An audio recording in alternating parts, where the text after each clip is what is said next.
All right, open your Bibles with me, please, to the book of Daniel. We're going to try this again. The book of Daniel did not serve us well the last time.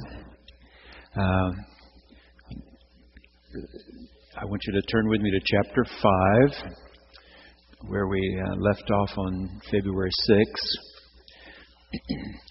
We won't have much more to say about Daniel. Just take us a few minutes, but I do want to bring it to a conclusion, and then we'll move on from there. We're about to move into the section of the Bible called the Minor Prophets. And again, it doesn't mean that what they had to say or what they wrote is unimportant. It simply means it's briefer. We have major prophets where we have long expanses of their work. Jeremiah, Ezekiel, Isaiah, so on. But in the 12 lesser ones, we simply have briefer segments of their work. So they're called the minor prophets. But their message can be very profound, and we'll be looking for the heart of those messages. But you can tell we've moved along, fairly quickly, and we'll be able to get on into the Christian scriptures before long. Let's pray. God, this book of yours is sometimes easy for us and sometimes really difficult. We pray you will help us read and understand and apply what we learn about you and about us. We're looking for those things that are forever true about you and us, and how you initiate right relationship with us, and if we appropriately respond, we may know ourselves rightly related to you by your grace and your mercies. We promise our best as we delve into your words. Amen. Gail needs to get a tardy slip, but otherwise she's doing all right here. She really had 3 little ones she's been looking after this morning, so we'll give her a minute or two. She's had Jason's 3 little girls to deal with this morning, so if she got them all to stay in Sunday school, she gets 2 gold awards here. Well, wanting to cry is okay. They can. Okay. All right, let's take a good look just at a summation here of the book of Daniel. You are my rather small group that I count on to understand very clearly differences in the literature of the Bible. Every time I've gone to Israel, I find our guides knowledgeable, but influenced by very conservative preachers they deal with all the time. Sad to say, many of those who take trips to Israel yearly are often some of the most conservative of those who read the Bible. And the guides are trained, to walk you through various places in Israel and tell you about historical significance of those places. But I find over and over they've been influenced by these ultra-conservative preachers who sometimes feed into their deepest hopes and dreams. We had that again this time when our guide was showing us the Temple Mount. And we saw, again, El Aqsa Mosque and the Dome of the Rock. However, the Muslims have become more conservative since our last visit there, and we're not allowing any Christians into those 2 mosques. So we did not go into either one, but we did go up on the Temple Mount, and we did hear her explanations of the significance of the Temple Mount. The thing that concerned me was that she had to end her remarks by saying how much she wants those 2 mosques to be gone, and that there are very conservative groups within Judaism who would destroy it today if they could, that the young Jewish militia, the soldiers who surround the Temple Mount with automatic weapons, are as much protecting the mosques from the Hasidic Jews as they are from anybody else. There are Jews who would like to blow up both of those mosques tonight and begin the new third temple tomorrow. So she could not help herself from telling our people what these ultra-conservative preachers have convinced her of, and that is that God will take care of those two mosques. And their take on it is that we all know the Jordan River Valley is on a major fault line, and that there are fairly regular earthquakes every few centuries, a really big one along the Jordan River Valley fault line. So when they hear these ultra-conservative preachers, they are reassured by their telling them God will take care of those two mosques. And the way they've told them that'll happen is there will be a big earthquake one of these days, and both of those mosques will be destroyed, and then the Jews can build a third temple. It's amazing. All right, let's look at the book of Daniel. Because this book, along with the book of Revelation, does more to separate us from the literalist than any other books in the Bible, I think. As we went through the Bible the last two times, I knew that all I had to do was say on television, I'm going to be dealing with the book of Daniel, and our class would have 50% more people the next Sunday. And when I told them I was going to deal with Revelation, I knew we'd double our attendance the next Sunday, and that was true. But of course, by the time we got to the second or third lesson, and those same people realized that I was not going to interpret it the way Hal Lindsey does in Late Great Planet Earth, they drifted back away. Because I think Hal Lindsey and Dallas Theological Seminary don't have a clue. Do not have a clue about those two books. Those two books are not saying nearly what Hal Lindsey and others say they're saying. The role of prophecy in the Bible. And if you don't want to take a Christian's view of that, go to the synagogue, go to the temple on Friday nights and hear them talk about the prophets. And what they will tell you is that the prophets were interpreting their own times in which they lived. They're not crystal ball gazers. They are men of faith. They make faith statements. But to make a faith statement like one day, this is when they were in Babylon, one day, again, in the streets of Jerusalem, little children will play unafraid, and old men and women will sit in the sun unafraid. That's not a Jeannie Dixon kind of prophecy. That's a faith statement.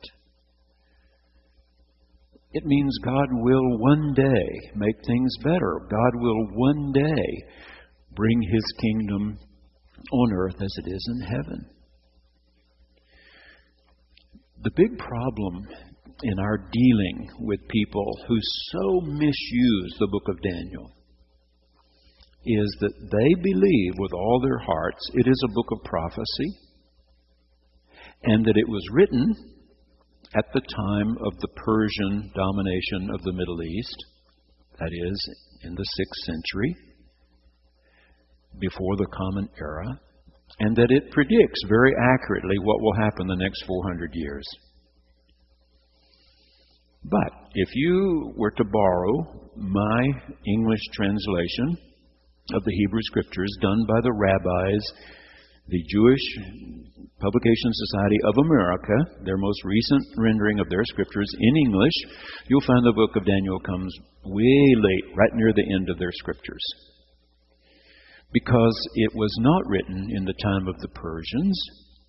to tell you what's going to happen the next 400 years. It was written 400 years later to interpret what's already happened.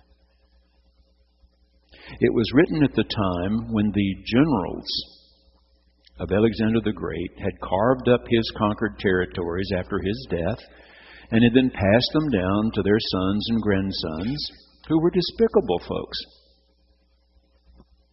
intolerable. And 150 years before the coming of Jesus, in that second century, finally those horrible people rode their horses into the Holy of Holies and slaughtered a hog on the main altar. And that's when Judas Maccabees and his brothers said, by golly, that's enough. That was it. You know, they had finally had it, and they rallied the folks, and they drove back that general. Very much what's happening in Libya right now, what's happened in Egypt right now, that finally there comes a moment when people said, by golly, that's enough. Mubarak, you got to go. Gaddafi, you got to go. They sometimes put up with it a long time, and then it's time. I saw one man interviewed the other night who had been shot in the abdomen. He was critically wounded and said, I'd rather be shot 100 times than to live another day under Gaddafi's rule. And when you get there, chances are things may change. And that's what happened. Judas Maccabees and his brothers rallied against those Greek generals, the descendants of those Greek generals, and held out against them. You recall they found one little vial of oil that had been consecrated to be the eternal light in the Holy of Holies, and they said, as long as this little olive oil burns, God will be with us. And of course they set about right away having priests reconsecrate some other oil. But this little lamp that was thought to burn maybe 12, 24 hours, you remember, burned 8 days. And in 8 days they had driven the general back, and he would never be able to rule them again. Daniel was written in that political situation to say, we have been in difficult straits before, and God has been with us. It's not predicting the future, it's reinterpreting the past. Okay? If you can hold that in your brain. And John, when he wrote the Revelation, believed everything he was writing was going to take place in his lifetime. He was wrong. He was wrong. The passages in Revelation that are meaningful to you and me are ones like this. Behold, I stand at the door and knock. If you will open the door, I will come in and eat with you and drink with you and you with me. That's very meaningful. It's not about OPEC and all that sort of nonsense that Hal Lindsey and these people sell millions of dollars worth of books. Okay. I think I've said that far too many times, and then I see where a new pastor has come to a church who's followed somebody who knew all those kind of things, and within 6 months the congregation has bought a whole different line.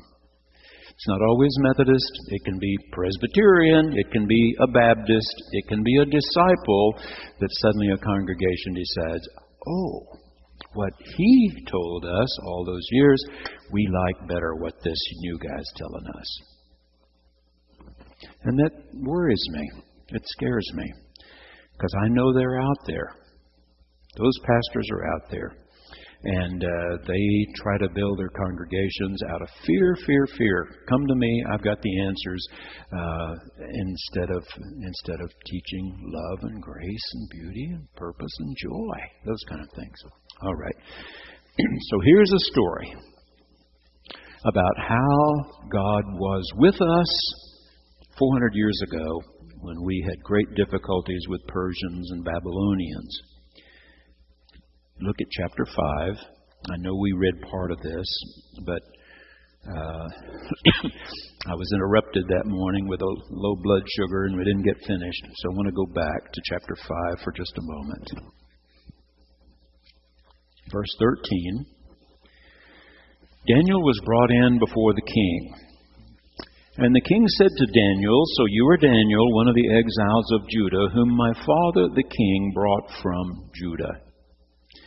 Look at verse 16, latter part. "Now, if you are able to read the writing and tell me its interpretation, you shall be clothed in purple, color of royalty, have a chain of gold around your neck, and rank third in the kingdom." Verse 18, "O king, the Most High God gave your father Nebuchadnezzar kingship, greatness, glory, and majesty." Now the Jews believed, remember, that Babylon could never have taken their city if God had not offered it up. The same way Christians believe the Romans could not have killed Jesus if God had not offered him up. Allowed it, if you would. So God allowed Nebuchadnezzar and the Babylonians to deal with the Jews because of their hardness of heart. They had 400 years of miserable kings. Look at verse 20. "But when his heart was lifted up and his spirit was hardened so that he acted proudly." He's telling the king about his father, the king's father. "He was deposed from his kingly throne, and his glory was stripped from him. He was driven from human society. His mind was made like that of an animal. His dwelling was with the wild asses. He was fed grass like oxen, and his body was bathed with the dew of heaven, until he learned that the Most High God has sovereignty over the kingdom of mortals, and sets over it whomever he will. Now as to you, Belshazzar, his son, you've not humbled your heart, even though you knew all this about your father. You have exalted yourself against the I am who I am of heaven. The vessels of his temple have been brought in before you, and you, your lords, your wives, your concubines, have been drinking wine from them. These are holy, set apart vessels to be used only in the temple by people who were ritually clean. You've praised the Elohim of silver and gold, of bronze, iron, wood, and stone, which do not see or hear or know, but the Elohim in whose power is your very Ruach, and to whom belong all your ways, you have not honored. So from his presence the hand was sent, and this writing was inscribed. And this is the writing that was inscribed. This is the old king's dream, Mene, Tekel, and Parsin. This is the interpretation of the matter. Mene, God has numbered the days of your kingdom and brought it to an end. Tekel, you have been weighed on the scales and found wanting. Perez, your kingdom is divided and given to the Medes and Persians. Then Belshazzar gave the command, and Daniel was clothed in purple, a chain of gold put around his neck, a proclamation made concerning him that he should rank third in the kingdom. That was the proper interpretation. And that very night, Belshazzar, the Chaldean king, remember Abraham and Sarah were born and lived in the Chaldean mountains, modern-day Iraq, between the Tigris-Euphrates rivers. Belshazzar was killed. And Darius the Mede, the Persian, received the kingdom, being about 62 years old. Okay. Chapter 6. It pleased Darius to set over his kingdom 120 satraps stationed throughout the whole kingdom, and over them 3 presidents, including Daniel. To these the satraps gave account so that the king might suffer no loss. Soon Daniel distinguished himself above all the other presidents and satraps because an excellent Ruach was in him, and the king planned to appoint him over the whole kingdom. So the presidents and the satraps tried to find grounds for complaint against Daniel in connection with the kingdom. I mean, those who were Persians didn't want this Jew ruling over their territory, but they could find no grounds for complaint or any corruption because he was faithful, and no negligence or corruption could be found in him. Skip to verse 6. So the presidents and satraps conspired and came to the king and said to him, O King Darius, live forever. All kings love to hear that. All the presidents of the kingdom, the prefects and the satraps, the counselors and the governors, are agreed that the king should establish an ordinance and enforce an edict that whoever prays to anyone, divine or human, for 30 days, except to you, O king, shall be thrown into a den of lions. We know this story. Skip to verse 10.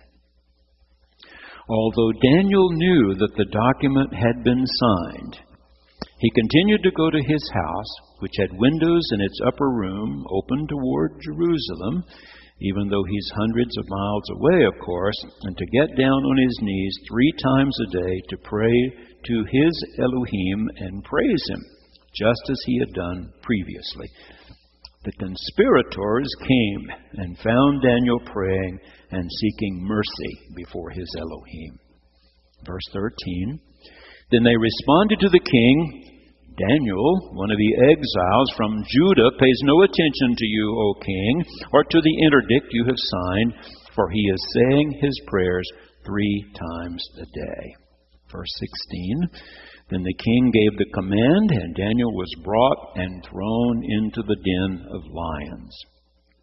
Verse 18, Then the king went to his palace and spent the night fasting. No food was brought to him, and sleep fled from him.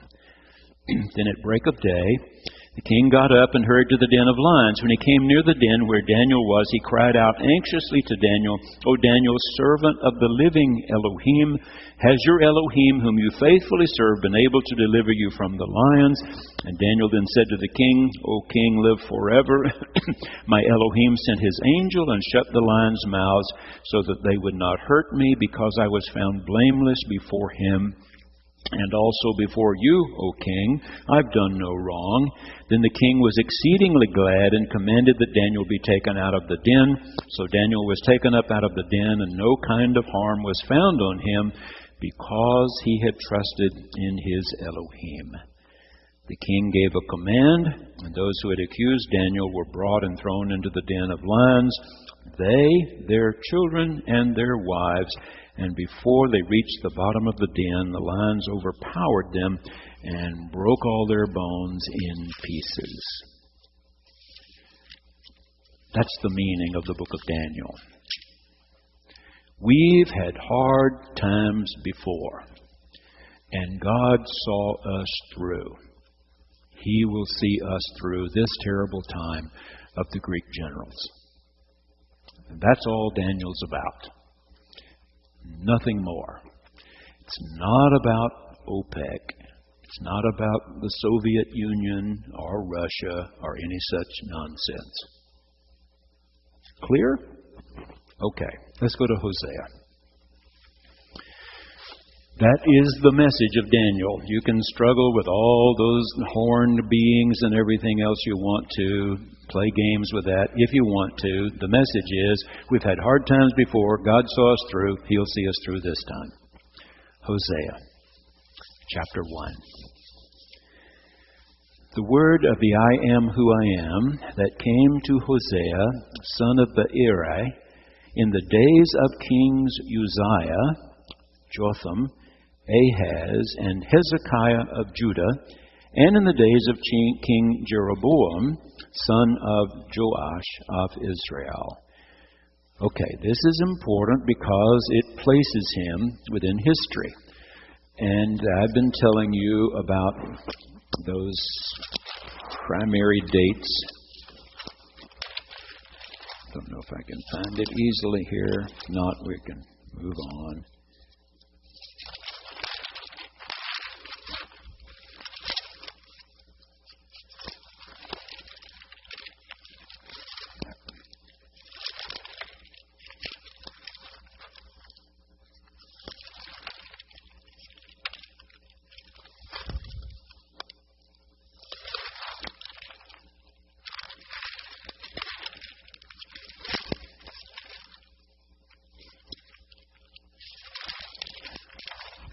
Forget it. I can do this. Okay, the first thing you might notice, if you've been to church lately, is the name of King Uzziah. What do you remember about that king? In the year that King Uzziah died, I went to the temple, and there I saw the Lord high and mighty, and I said, Woe is me! I am a man unclean. And the cherubim flew to the altar and took a coal and touched my mouth and said, Do not be unclean, but clean.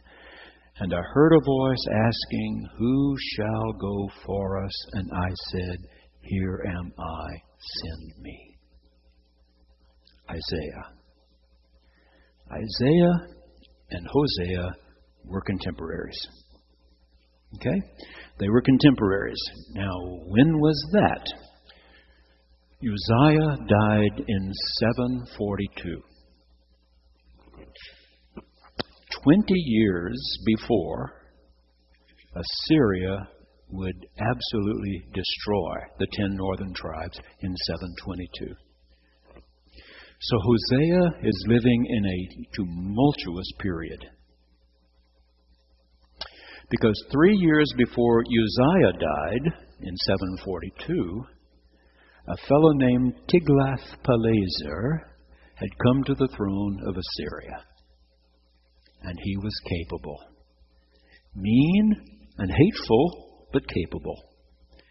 And he expanded the borders of Syria to include part of modern-day Lebanon, all of present-day Syria, and part of present-day Iraq, and swept southward. 23 years after he became king. Okay, 745, Tiglath-Pileser. 3 years later, death of Uzziah in 742. The dreaded enemy came 20 years later in 722. Is that helpful? Okay. So, it's during that period, there was a fairly quick succession of kings. Uzziah died, then Jotham, then Ahaz, and Hezekiah. Those of you who were in Israel with us, remember where we saw the little children playing in Jerusalem? In that little playground, our guide had just walked us past the playground and said, Look down in that hole and you'll see the wall that King Hezekiah built. Hezekiah, right here. Hezekiah built that wall as an additional one to try to protect Judah from these hordes of the north, Assyria.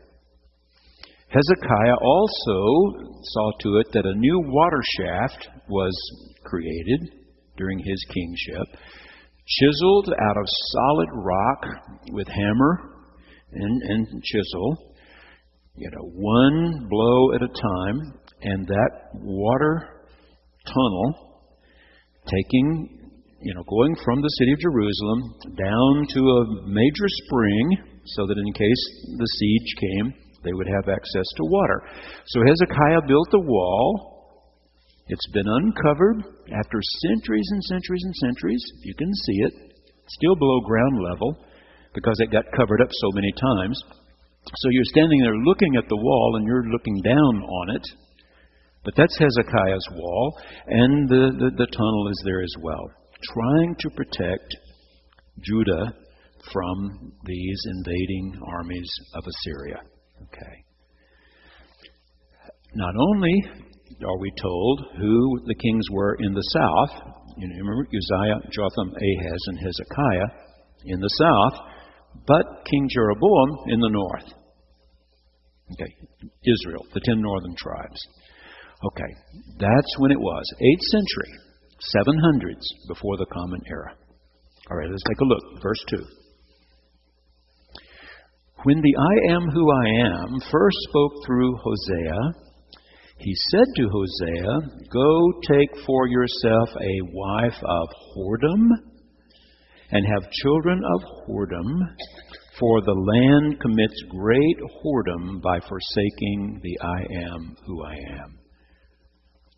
Now notice here all the sexual connotations of Israel's relationship with God. And one of the reasons it was put into sexual context is that on the tops of the hills there were temples to the gods and goddesses of fertility.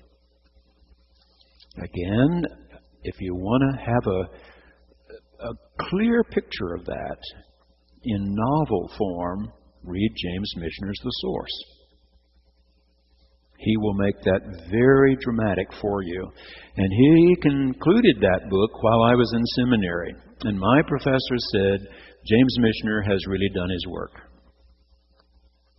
Now, I noticed on our trip that we were told in our little brochure we were going to Megiddo, on which James Michener based his book, The Source. That wasn't right. I didn't write that. It wasn't Megiddo that was the basis of his book. He wrote his book on the basis of two digs near a Jerusalem called Bethel and Ai. Those two were two of the first that were being seriously excavated after the Jews had control again of Israel. They had control after 1948 over parts of it, not all of it, but they had control over the place called Bethel and Ai and had been digging down. That's where James Michener did his research, and his research is excellent. It's really, really good. Okay, once again, we went to Mount Carmel, you recall, a couple of weeks ago, where Elijah fought this battle with the prophets of Baal, or Baal. And Baal, or Baal, was the chief god of the Canaanites, having to do with fertility. Now, those of you who were in Israel for the first time, let me tell you, every morning I woke up amazed to see clouds. I had never seen a cloud over Israel before. I had been there 5 times, always in June, no clouds. Only sun beating down on our heads. We woke up every morning. I pulled the drapery back there in Jerusalem. The streets were wet. It had a shower overnight. We got caught in a couple of those while we were there. Rain, wonderful rain. But when it stops, and it will in a few weeks, it will not rain for 7 months. And those 7 months are near unbearable. So as the fall of the year came, and a new crop needed to be planted, an old one harvested, new one planted, people had come up with this crazy idea that there must be gods and goddesses up there who made it rain. And for 7 months they must have been asleep, because nobody had heard from them in 7 months. So at the time of harvest, the pagans had a rip-snorting big party and tried to inspire the gods and goddess of fertility by the men all cavorting with the temple prostitutes. Michener does a great job telling you all about that in words that I can't hear in Sunday school. But it's not pornographic or anything. I mean, he just describes what went on up there at the temple shrines. And the whole point was to wake up Baal and Astarte, his chief consort, so that they would begin to have sex again, and they would also stomp around their bedroom, and that would be thunder, and it would start raining. I mean, this was an elaborate mythology about the gods and goddesses of fertility. It had to do with sex. So Michener points out how the Jews, these men, tried hard to convince their wives. They were really doing the whole family and community a service by going up the hill and cavorting with the temple prostitutes at night to try to wake up Baal and Astarte, get them stomping around their bedroom so it would thunder and then rain. And all the cows would have a calf, and all the ewes would have a lamb, and so on. It was about sex. So Hosea decides, well, if it's about sex and our men going up the hills to those temple shrines, then this is going to be the way I convey what God's telling me to tell them. You, Israel, are the temple prostitute. You've sold yourself. And that Hosea, you see, in a sense becomes Israel's God, who is faithful, but has a wife who's unfaithful. So, to get people's attention, that's the way he decides God's telling him to do it. That's what this is about. And the Lord said to him, wait, I jumped ahead of myself. This is verse 3. So he went and took Gomer, daughter of Diblaim, and she conceived and bore him a son. And the I am who I am said to Hosea, name him Jezreel, for in a little while, I will punish the house of Jehu for the blood of Jezreel, and I will put an end to the kingdom of the house of Israel. On that day I will break the bow of Israel in the valley of Jezreel. Okay, stop and think with me. Others of you have been prior to this most recent trip, but those who were there just a couple of weeks ago, when we stood that very first full day we had on Mount Carmel, you looked right down to the east, and you saw thousands of acres of beautiful farmland. It's been raining, green, beautiful fields. If you looked a little farther out, you could see the huge air base where the Israeli Air Force. They were shooting landings when we were there. They keep all their planes underground, by the way. Like an aircraft carrier keeping their planes underneath the main deck, they keep their planes underground. And then, elevators can bring them up in a second, and they're like hornets coming out of a nest. But you could see that air base out there. Our guide said, nobody in Israel sees that. As far as we're all concerned, there's no air base in Israel. Anyway, you can see it out there, these long runways for their jet fighters. But surrounding it, thousands of acres of farmland. Beautiful. But when Elijah stood on the top of that hill, he knew that right down that river valley lived Jezebel and her king. And that they openly led the people in worship of Baal and Astarte. And he has this contest of who can light the fire on the altar without matches or any such thing, without flint or stone. Okay. So, name your first child Jezreel. Remember, he begins his work in the time of King Uzziah, who died in 742. But he continues through the next kings. Tiglath-Pileser is already expanding his borders from 745 for 23 more years before he comes south. Hosea has to get this message out. He doesn't know just when Tiglath-Pileser and his armies will come, but he's convinced they will. Now, that's not crystal ball gazing, folks. It's just understanding the times in which you live. As I've told you, these guys wrote the editorial pages of the paper.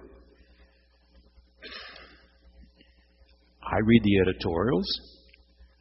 Okay, Mubarak is out in Egypt. What does that mean?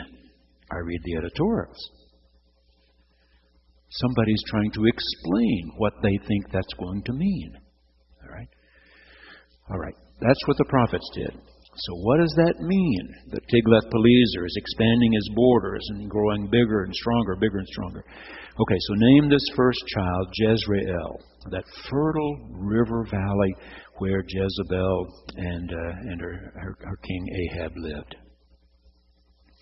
And Hosea says, God's going to deal with these northern tribes. He will not tolerate their infidelity forever. Verse 6. Gomer conceived again and bore a daughter. And the I am who I am said to him, Name her Lo-Ruhamah, for I will no longer have pity on the house of Israel or forgive them, but I will have pity on the house of Judah, those are the southern tribes, and I will save them by Yahweh their Elohim. I will not save them by bow or sword or war or horses or horsemen. Now, this child, Hosea, is using these children to get people's attention. I want you to meet my little boy. His name is Jezreel, the river valley. Oh, I want you to meet my daughter. She's not pitied like all of you who live in Israel. God's going to quit pitying you for your ignorance and your infidelity. When she had weaned, Lo-Ruhamah, she conceived and bore a son, and the Lord said, Name him Lo-Ami. You know what that means? Not mine. Not pitied, not mine. Now don't get all hung up on what this is doing to the children.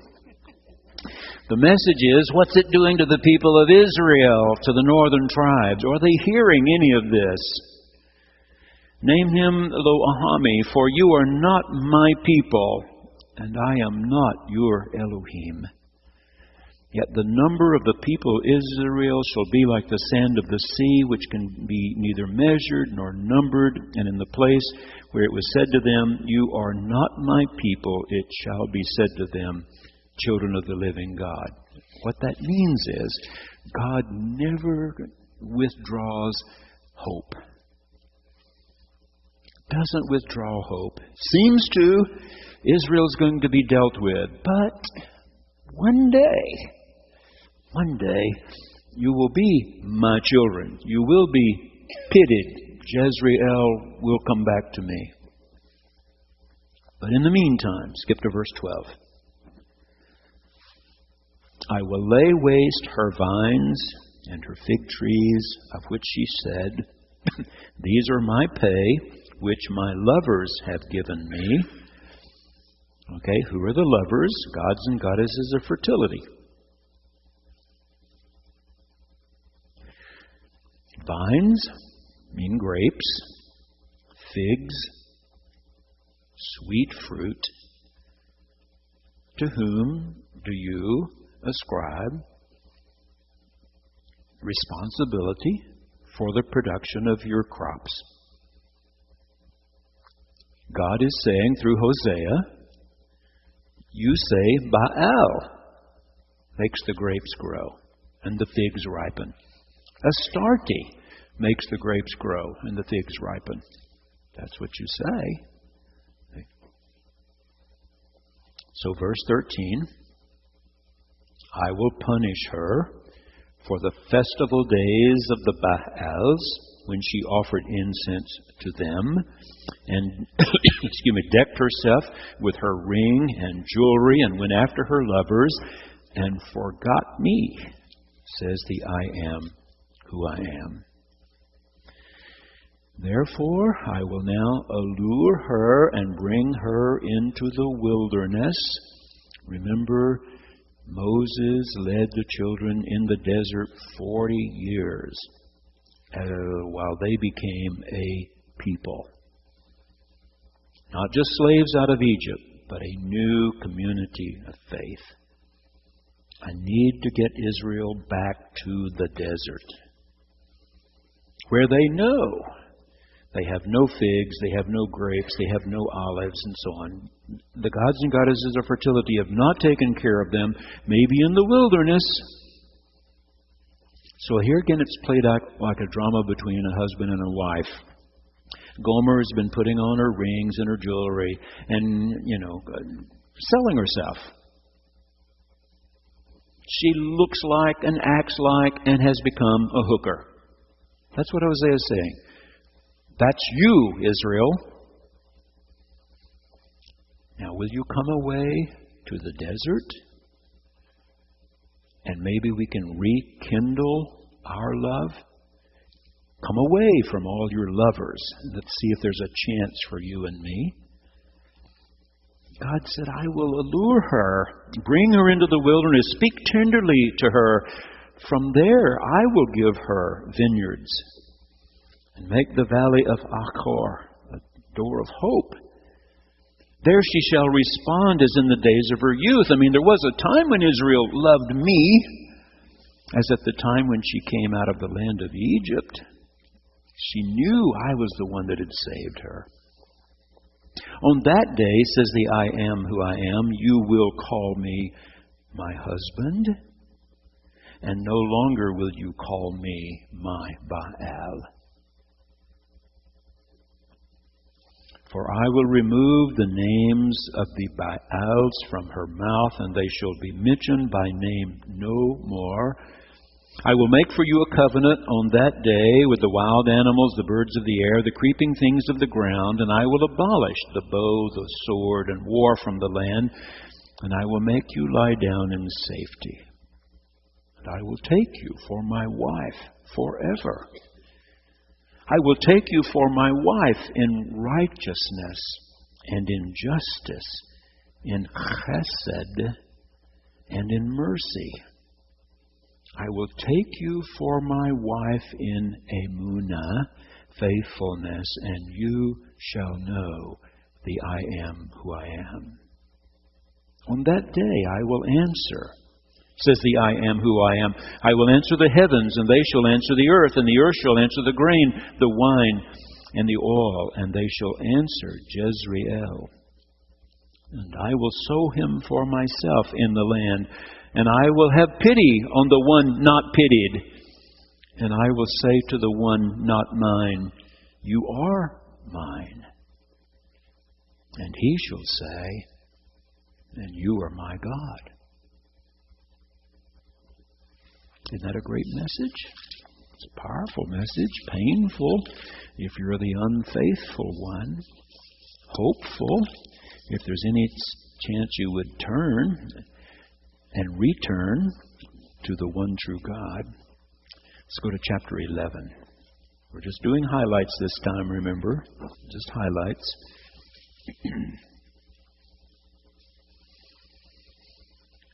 Same prophet, that difficult 8th century, late 700s, when the 10 northern tribes will be destroyed. Never known again. When Israel was a child, I loved him.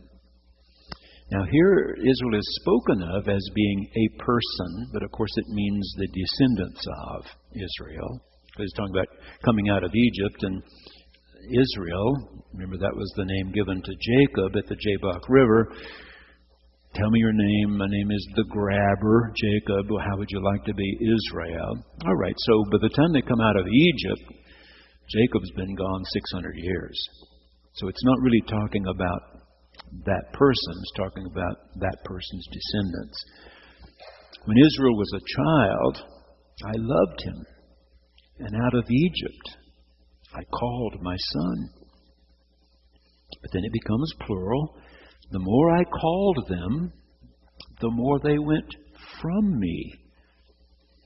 They kept sacrificing to the Baals and offering incense to idols. Yet it was I who taught Ephraim to walk, one of the 12 tribes. God is saying, you were my children. In this case, my little boys. I remember when you were my little boys. I taught Ephraim to walk. I took them up in my arms, but they did not know. I healed them. I led with them cords of human kindness, with bands of love. I was to them like those who lift infants to their cheeks. I bent down to them and fed them. They shall return to the land of Egypt. Not literally here, he means Assyria, and he tells you that next. Assyria shall be their king, because they have refused to return to me. When they were children, they turned to me. Now they are old men and women, and they've turned to the Baals. The sword rages in their cities. It consumes their oracle priest and devours because of their schemes. My people are bent on turning away from me. To the Most High they call, but He does not raise them up at all. How can I give you up, Ephraim? How can I hand you over, Israel? How can I make you like Admah? How can I treat you like Zeboim? My heart recoils within me. My compassion grows warm and tender. I will not execute my fierce anger. I will not again destroy Ephraim, for I am Elohim and no mortal, the set-apart one in your midst, and I will not come in wrath.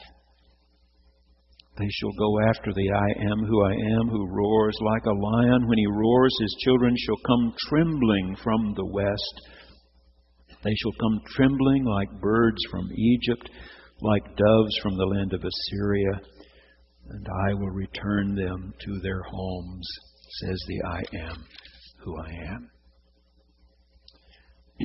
So, in Hosea, as in the others, a word of judgment, but always a hope. Always a hope. If you will turn, return, I will listen. I will hear you. I will help you. Okay? Let's go to Joel. Scholars know less about Joel when it was written.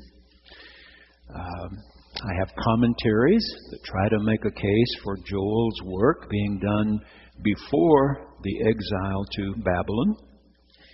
And I have others that say, no, there's every indication here this is later language. It's after the Babylonian exile. And I think the preponderance now of scholars of our mainline seminaries is that Joel was written after the exile, perhaps more than 100 years after they got home again. It really seems to be about a terrible horde of locusts swarming over the land and eating everything. Does that happen in the Middle East? It happens. It happens. Locusts do sometimes come in swarms of millions and millions and eat everything in sight. But as Joel is describing such an infestation of locusts, he also could be talking about anything that ravages the people and encourages them to turn again to their God. Okay? So we'll read just part of this. Again, we don't know this person. Look at the name. Joel. The L is really easy. El means God, Elohim. But the J-O on the front of it, also the letters that begins Yahweh, or the Eye, Asher, Eye. So the name itself could simply mean Yahweh is Elohim. Okay. So maybe not even a man's real name at all. Or maybe he was named. Yahweh is El. Let's take a look. The word of the Lord that came to Joel, son of Pethuel, we don't know who that was either. Hear this, O elders, give ear, all inhabitants of the land. Has such a thing happened in your days or in the days of your ancestors? In other words, can anybody remember such a terrible thing as this? Tell your children of it, and let your children tell their children and their children, another generation, what the cutting locust left. This swarming locust has eaten. What the swarming locust left, the hopping locust has eaten, and what the hopping locust left, the destroying locust has eaten. In other words, it was band after band after band, and they ate everything. Look at verse 6. For a nation has invaded my land, powerful and innumerable. Its teeth are lion's teeth. It has the fangs of a lioness. It has laid waste my vines and splintered my fig trees. It has stripped off their bark and thrown it down. Their branches have turned white. Verse 13. So they don't know how else to respond. He suggests, put on sackcloth and lament, you priest. Wail, you ministers of the altar. Come, pass the night in sackcloth, you ministers of my Elohim. Grain offering and drink offering are withheld from the house of your God. Sanctify. Remember, sanctify for us comes from the Latin sanctus, which is normally translated holy, which means set apart. Remember? So when you sanctify, you set something apart. Set apart a fast, call a solemn assembly, gather the elders and all the inhabitants of the land to the house of the I am who I am, your Elohim, and cry out to the I am who I am. What else can we do? What else can we do? The locusts have eaten everything. Turn to God. Chapter 2. Blow the trumpet in Zion. Okay, remember Zion? The hill where David began to build the new capital city of Jerusalem. Spilled over onto the hill immediately adjoining it, Moriah, where Solomon would build the temple. Zion and Moriah. The trumpet, in this case, is probably the ram's horn or shofar. Blow the shofar in Zion, sound the alarm on my holy mountain. Let all the inhabitants of the land tremble, for the day of the I am who I am is coming. It is near. A day of darkness and gloom, a day of clouds and thick darkness, like blackness spread upon the mountains. A great and powerful army comes. Their like has never been from of old, nor will be again after them in ages to come. Now, scholars believe that Joel, whoever he may have been, is saying, if you think the locusts are terrible, wait for the real judgment of the Lord. It will be worse. And through the Bible, you have this recurring thought that one day God will make all things right. But just before He does, it's going to be really bad. And John has that in the Revelation. As I told you, the janitor at Duke University told Dr. Williman, who saw him reading one night his little paperback New Testament. He was reading Revelation. Dr. Williman asked this custodian, do you understand that book? And he said, I think I'm getting the most important things. And he asked, what is that? And he said, well, it may get worse for a while, but in the end, we win. And Dr. Williman said, I think you got it. I think you got it. In the end, God wins, so the people of God win. We may have tough times in between. Skip to verse 12. Yet even now, says the I am who I am, return to me with all your heart, with fasting, weeping, mourning. Rend your hearts and not your clothing. Return to Yahweh, your Elohim, for He is gracious and merciful, slow to anger, and abounding in chesed, and relents from punishing. Who knows whether He will not turn and relent and leave a blessing behind Him, a grain offering, a drink offering, for the I am who I am, your Elohim. So blow the shofar in Zion, set apart a fast, call a solemn assembly, gather the people, sanctify, that is, set apart the congregation. Be sure they've all taken these mikvahs, the ceremonial baths. Assemble the aged, gather the children, even infants at the breast. Let the bridegroom leave his room and the bride her canopy. Something more important right now than getting married and so on. Come to the temple. Between the vestibule and the altar, let the priest, the ministers of the I Am who I Am, weep. Let them say, Spare your people, O Yahweh. Do not make your heritage a mockery, a byword among the nations. Why should it be said among the peoples, Where is their God? Okay. I've run out of time. I'm going to need to put a mark right there. Next week will be March the 6th. March 6th. And I'm going to put down chapter 2. And I'm going to begin with verse 23. Joel 2 and 23 for March 6th. If you haven't been to church yet, don't rush off. I'll be right back.